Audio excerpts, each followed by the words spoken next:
Hi everyone, you're watching the Asian American Herald, a new media network featuring Asian Americans across the United States.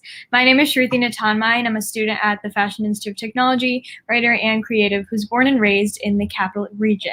This evening, I'm super excited to speak with Seema Rivera, the president of the Guilderland Central School District Board of Education in New York. Seema, welcome to today's show. Thank you so much for having me. It's my pleasure. So I'd like to start by asking you to take a minute to introduce yourself a little bit more to our viewers and kind of tell us about your background. So where did you grow up? What are some of your interests? Sure. So I actually grew up in Guilderland. So I back living where I grew up, which is kind of nice. I have two daughters in the school district where I live. I have a second grader and I have a sixth grader. So for work, I'm a STEM education professor. So I work at Clarkson University's Capital Region campus here in Schenectady. And so I teach pre-service math and science teachers. So teachers who will be teaching middle or high school science or math, and also do some STEM ed educational research at the higher ed level. And this is ending my 6th year on the board, and I'm up for re-election in about 2 weeks. We have another election. And so, yeah. Cool. So what attracted you to the STEM field? I was always interested in science, so that's a good question. Actually, before I went into higher ed, I worked as a chemistry teacher, a public school chemistry teacher. And so I graduated from Binghamton undergrad, and I wasn't sure what I wanted to do, but I knew I wanted to live in New York City. So I lived in New York City for a little while, and I had some friends teaching, and the schools there were desperate for science teachers. So I went with no background in school or education, to teach in K-12, and I went and taught physical science and chemistry, and it was challenging, but I absolutely fell in love with it. And so it was a great way, I guess, to combine my interest in STEM and then also working with people in general, but specifically students. And so then I taught for a few years and got my master's. After teaching chemistry for some time, I realized I would love to go back to higher ed and teach people who are going to be teaching in schools. I just felt like there was an impact you could make from that level that would spread out to all over. So yeah, that was kind of a roundabout answer, but I have always been interested in STEM. And even today, even though, I taught chemistry, I still love physics. I still love math. I could have taught them as well. But I chose to go the chemistry route and still love to do that kind of stuff and help my kids with that. Mm-hmm. That's amazing. And yeah, I mean, kind of what was going through your mind on that first day when you started teaching with no prior experience in teaching in New York City?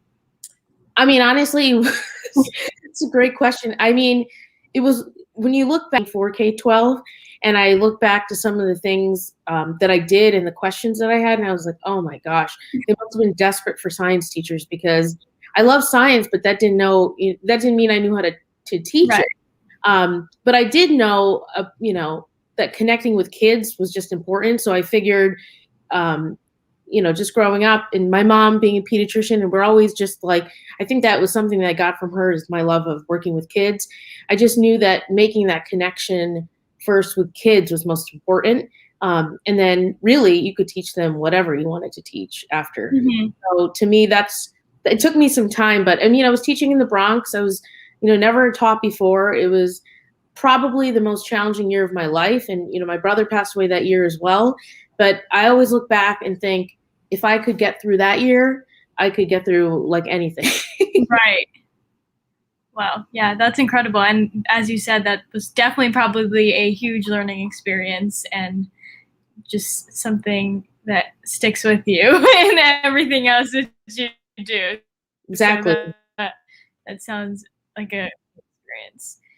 Yeah, so as you've mentioned, you've held a variety of positions throughout your impressive career and, throughout your both academic and professional. And so can you tell us about, I guess, your professional journey and what ultimately spurred your interest in local politics? So it's interesting. I guess it sounds naive now, but I never thought about it as local politics. I just, I knew Yeah. I wanted to be I knew I wanted to, volunteer and commit my time somehow in the schools, because I work in education. And so when my oldest daughter started kindergarten, I realized that is a great way to have impact at policy level, to have impact at really the goals and the direction, the vision of the school district. While I participated in PTA, et cetera, I felt like it was great, but it was also managed within that building. Mhm. But having my background in knowing, I read and do educational research, I felt like someone being on the school board would be really important. And so I kind of to be honest, I kind of naively joined, not thinking about the politics part. But now it's 6 years, and I think I realized the politics part is big, and there was nobody on the school board that looked like me. As far as I know, everybody on there was white. There was an article printed, and I think there was one person who was not white back in the 80s, I think. And Okay. besides that person, I'm the second person. And I live now in Guilderland, where I grew up, and it is way more diverse than when I went Mhm. here. So to me, I don't know, that says something. Our community has changed, and so there should be people, I think, making decisions who are also representative of the community. And so that's part of the reason, I guess, why I continue. And once I got to know more about the impact that it can have in a school district, and once I learned about other people's views, I realized I can leave this, but this will impact my kids, other kids. Right. So I wanted to stay. Mhm. And I guess, why do you think you didn't consider the school board or even running for a position? Why do you think you didn't consider that as politics? That's a good question. I guess until you start paying attention to local politics, you don't realize how political schools are. And Mhm. it sounds naive, but I teach about this. But it's one thing to teach about it, but then to actually participate and see that views from different people that can impact policy, that can impact the curriculum in your schools. And so I thought of it as like, volunteering almost like for PTA, but at the district level, so you impact all 7 buildings. But I never considered that. And I think the first time I ran is when I really, realized how political it was. Part of, we run them through Albany County election. So we had to, get signatures to be on the ballot, Mhm. have signs out, and people doing interviews. And then I realized, and it makes sense, it's tied to taxpayer dollars, of course. I guess, it was just one of those things, and I never considered myself a politician, because I guess I had this view of like a politician seems like somebody who's, I don't know, it sounds silly, but maybe more fake. But I've learned now that this is why people get into politics. And so the intention when people first get in are not necessarily because, they want to be a politician, but because they're trying to create change. Mhm. Mhm. So when was it that you first decided to run for the Guilderland School Board? So that was in 2015. I finished my PhD and I started working at a local community college first. And so I felt like I had the time, and my oldest daughter, like I mentioned, was in kindergarten then. And Mhm.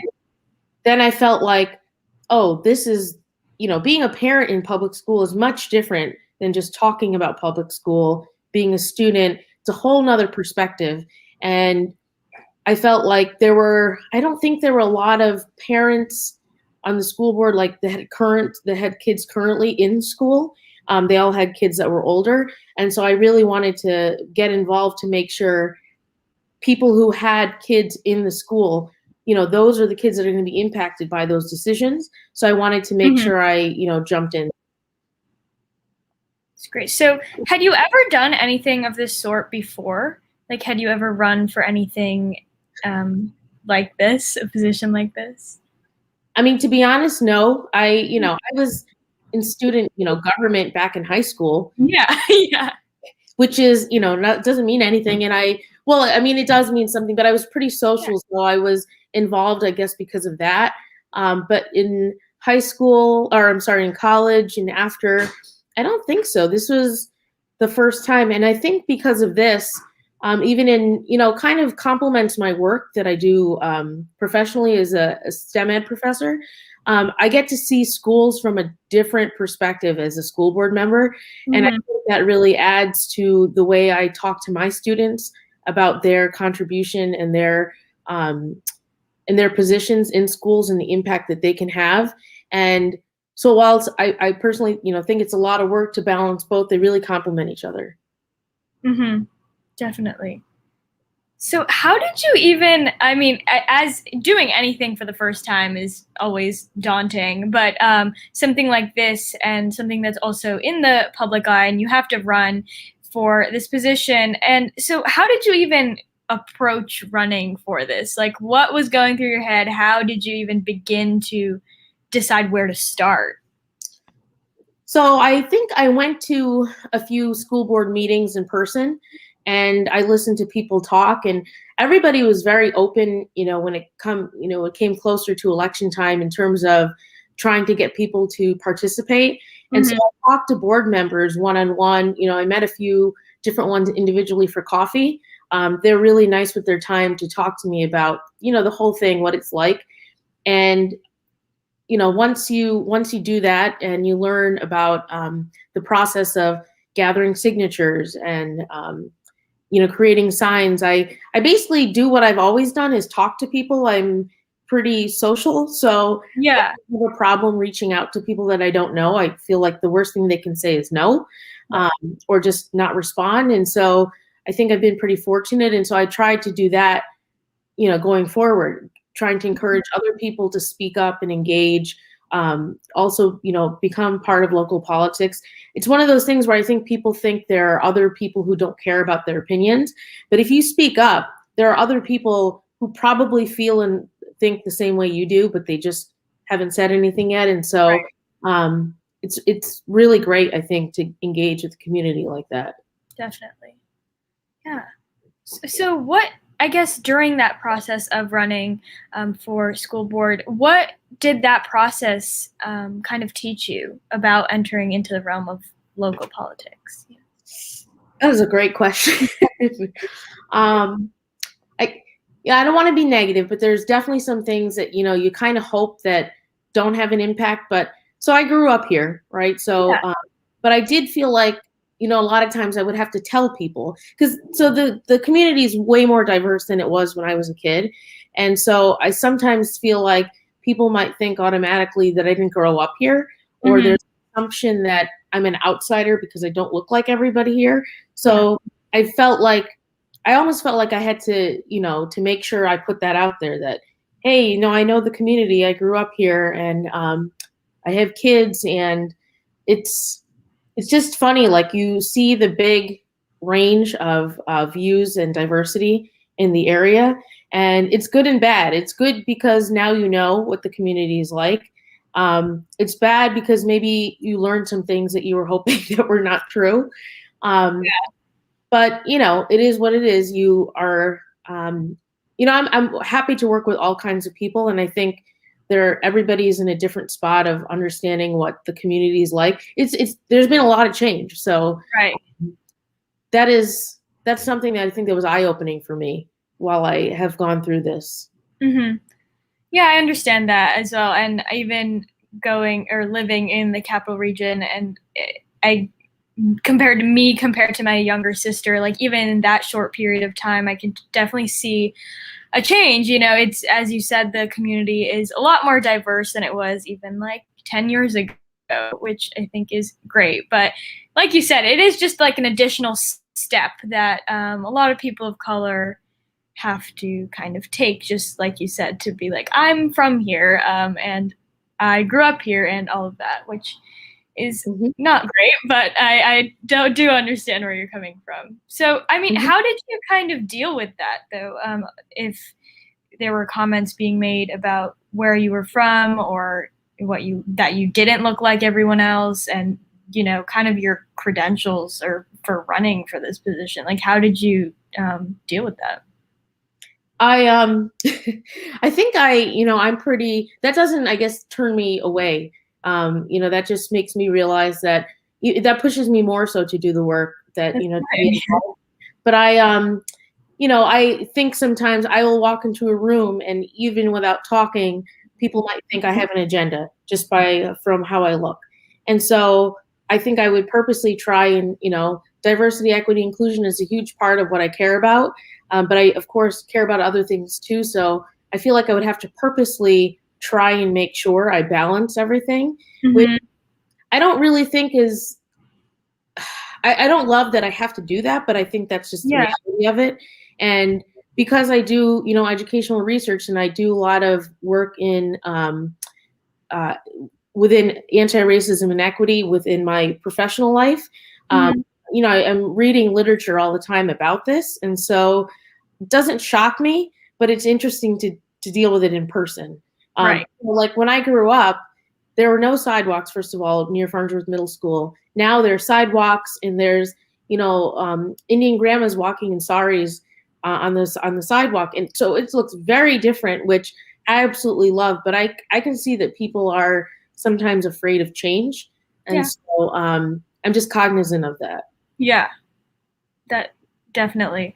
And I know we touched upon, where you come from and race and things like that, but you are not only a woman of color, you are a woman first and foremost. And so did you feel any pressure from either yourself, like internally, or from the community in regards to the way you went about your work because you were a woman and a woman of color running for a school president, the position of president? Did you feel any pressure in that regard?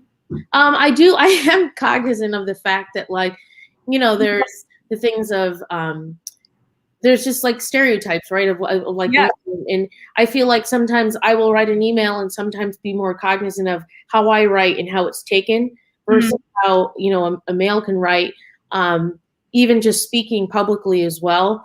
And I know that it exists, but it doesn't turn me off. I think it needs to change.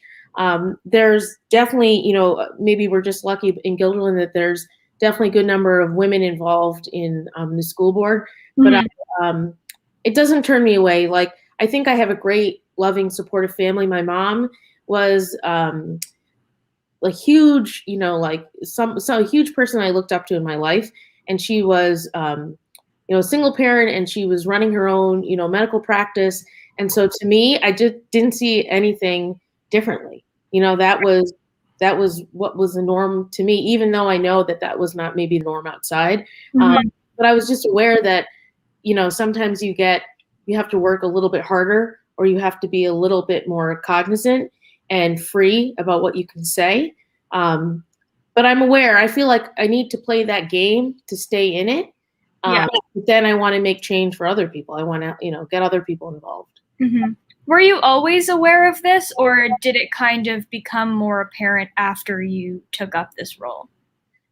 So I think I read a lot about these things because I find them interesting. And so I'll notice the discourse of, let's say like using a title for a male and not using that for a female in a, a professional conversation. So I'll pick up on those little things and hear that. And so I definitely probably have become more aware as I just read more and, talk to more people. But it, again, not surprising, but I think it's gotten better. I have to be hopeful. If I wasn't hopeful, I don't think I could keep doing this. Yeah, definitely. Would you have any advice for either women of color or just people of color in general, if they are, not just running for a position, but even maybe like a job or something like that, where they're facing these sort of comments or, these sort of sentiments are being thrown around. Do you have any advice for them on how to kind of deal with that? So that's a really great question. I think, I guess if it was for something political, investigate what that position is, I think, and reach out, even if it's via email, so it feels a bit more comfortable. And you might not know the language or the process of how things work, but don't feel like you can't reach out. Put that on the person. If the person can't help you or doesn't want to respond, that's on them. But don't feel like you can't make that first step. It's super uncomfortable. It might feel like it's not something that you typically do, but until you do that and get over that hurdle, you can't really get anywhere. So I feel like jump over that first hurdle of just reaching out to people, and then learning a bit more, building a relationship. If it's for a job, maybe investigate a little bit what that company is, or what that workplace is. Not saying that you wouldn't want to necessarily work there or not, but you do want to work in a place where it's inclusive and where you feel like you can be yourself. Mm-hmm. But maybe think about the questions that you can ask from an employer. Ask about who are the people that are in leadership. What is their staff, in fact, or whoever's involved, their employees, what does it look like? Male, female, that racial makeup, etc. Or investigate that yourself, because people can say a lot of things, a lot of lip service, but the action is, are they putting the money behind that, and they putting policies and hiring practices in that match what they're saying? Because you can make any kind of declaration, but right. if you are not following through, that is where you can really see the distinction between different organizations. Right. Yeah, that's great. And so after you were elected into the Board of Education, right in the beginning, right from the start, what was your biggest goal? And does it still remain a goal of yours to this day? All right. So it will sound kind of silly, because I feel like until you're part of a board, it's hard. So the school board is interesting because it rotates every year. There's new people being elected. Yeah. So there's never a stable group of people that you're working with. Mm-hmm. So for me, there was some time where there was a lot of internal conflicts between people. And so I personally felt like we can't get anything done if we're not working together. And so, but I was kind of newer, and I was kind of learning the ropes of how things worked. Once I was able to get my feet under myself, and in general, I can work with all kinds of people, I realized that is the only way that we're going to get anything done, is to stay focused on our goals. So one thing I'm proud of and that I wanted to do was just establish some goals that were moving forward for the district, that had metrics that we could actually go back and see if we've accomplished anything, not just making statements. So we made some goals last year related to diversity and equity, related to technology, and just focusing on the whole child, like mental and social, emotional health. And we did put down some measurements or metrics to kind of check ourselves and keep us accountable. And so we're actually having upcoming meeting to check and follow and see how we're doing on those goals. So to me, that is something really important, because if people are changing every year, they might not have the same interests or same goals as everybody. But if we establish them and we're able to check on them, year after year, and that's the kind of work that leads policy change. That's the kind of work that leads budget change. If you're kind of weighing options of budget and figuring out where to put money, if you can align those budget items to the goals or the visions of the district, it's much easier, right? As opposed to like having nothing. Yeah. And so to me, that was something really important. And I continue, the diversity and equity work has been alarming. I am happy that I helped establish a new committee that's a board appointed committee focused specifically on diversity and equity. And they've never had one. And so I felt like that there needed to be one particular group with their intent, their purpose is just on that. And so I'm really happy that we were able to start that, but I think we have a lot of work left. Yeah, no, that's incredible though, that you were able to start that. That's such a big accomplishment. So I applaud you on that, and that is amazing. And so we've talked a lot about your professional accomplishments and professional journey, but What is an experience that you've had professionally that's impacted you the most as a person, even outside of the realm of your position? Uh, so I think working as a STEM ed professor, I've had all kinds of students, and I know that I, in some ways, have an impact of who these new teachers are going to be.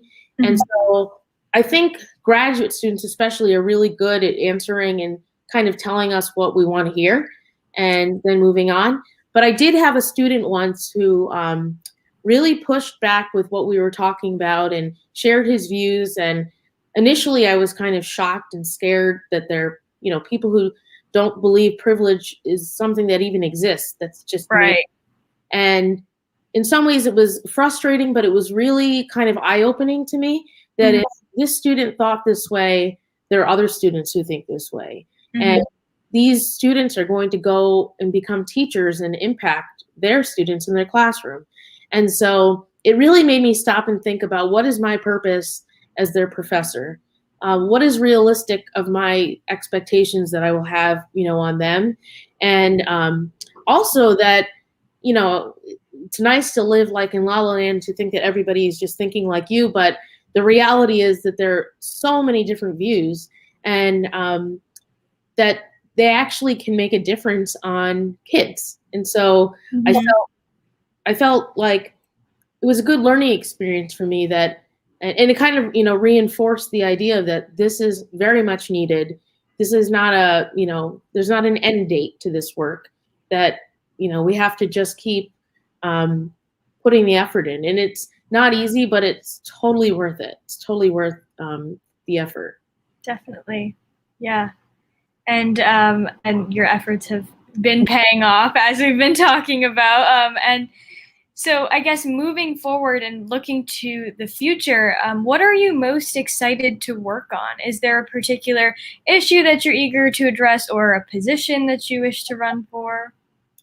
So somehow in this past year of, so after, George Floyd was murdered last year, I think a lot of like schools and universities have been trying to do more anti-racism and diversity work, but not really sure how to do it. And so this past year, there's definitely, like I mentioned, I helped, create this committee. There's been more of a focus. But in the midst of all of this work, there was, an amendment made to our budget to include an equity and diversity administrator. And so I was not sure if Guilderland was ready to do that. I think at some point, I wasn't sure what's going to happen now, but I was really hoping for, initially in our budget, the position was supposed to be part of a assistant principal. And so I said, if we're going to do this, or give this work justice, or do the work justice, then we need to have a full-time person, because we have 7 buildings. Right. So if we want to actually create some type of, transformative change as a community, we need to have the work done at all 7 buildings. And so this will be a new position. So I guess going forward, I would love to be involved with how this work will look. What are the types of strategies used? And it's exciting to be, I guess, a part of something at the beginning. And so, if I'm hopefully reelected, then I will be excited to continue this work. That sounds amazing. And I look forward to seeing everything that you accomplish in your role. And thank you so much for joining us today. It was lovely speaking to you and kind of listening to all that you've done for the Guilderland School District and your amazing career. So thank you so much for joining me. Thank you so much. Yeah, and thank you everyone else for joining us this evening on the Asian American Herald. I am Shruti Natanmai, and our wonderful guest for today was Seema Rivera. Please send us your story ideas and look for the recording of this show on our Facebook page. Have a good evening, and thank you again.